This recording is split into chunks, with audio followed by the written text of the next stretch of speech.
Good evening, ladies and gentlemen.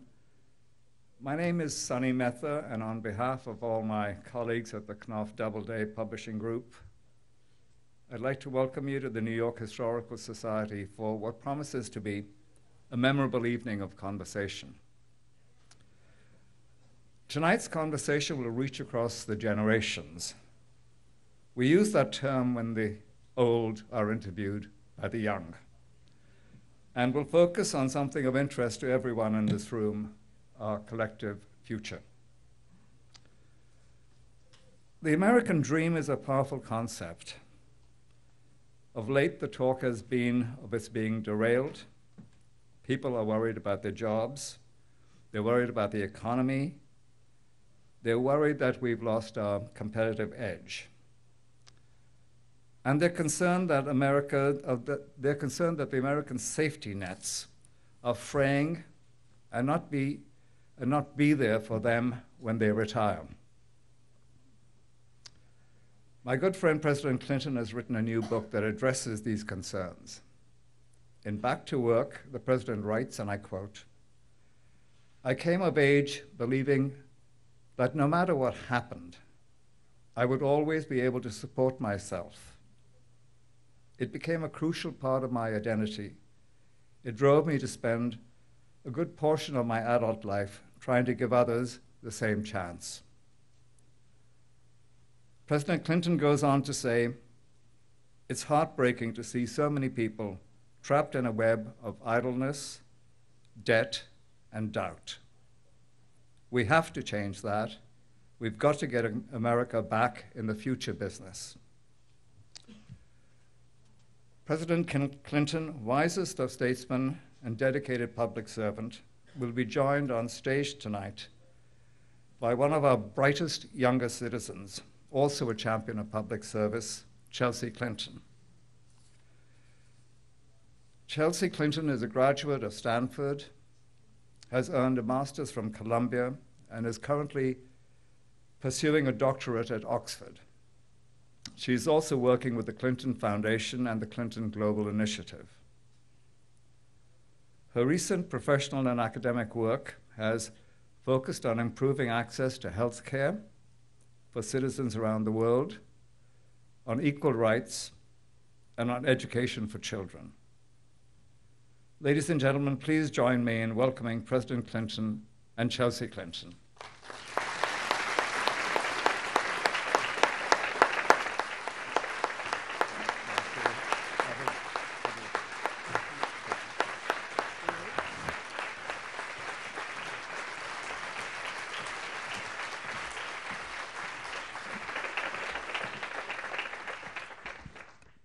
Thank you.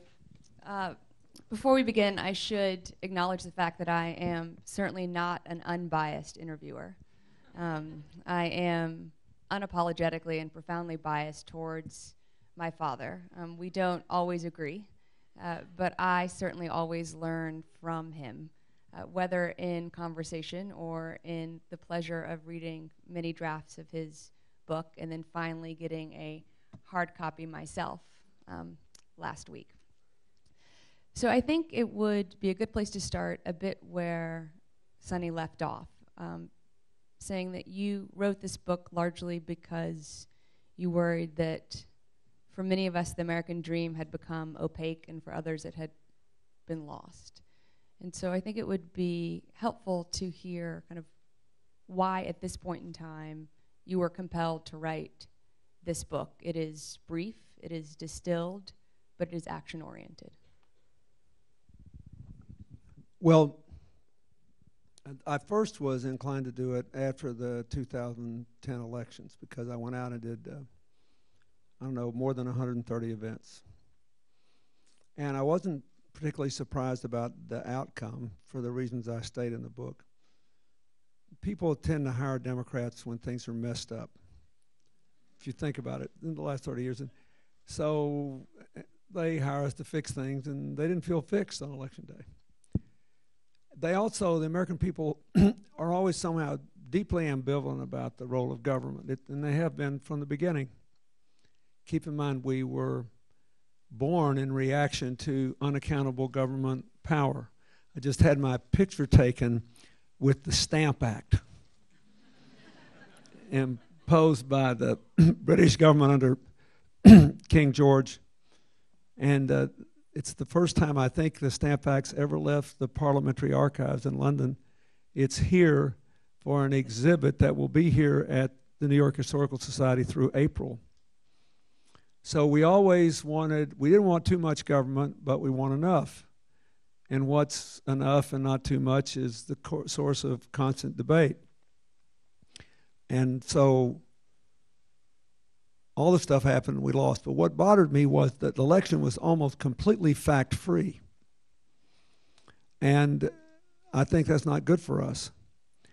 And then I started thinking about the last 30 years in American politics, how the sort of anti-government paradigm had led us into one blind alley after another, arguing only about whether we should always be against more taxes and always be against more regulations, and government would always mess up a two-car parade.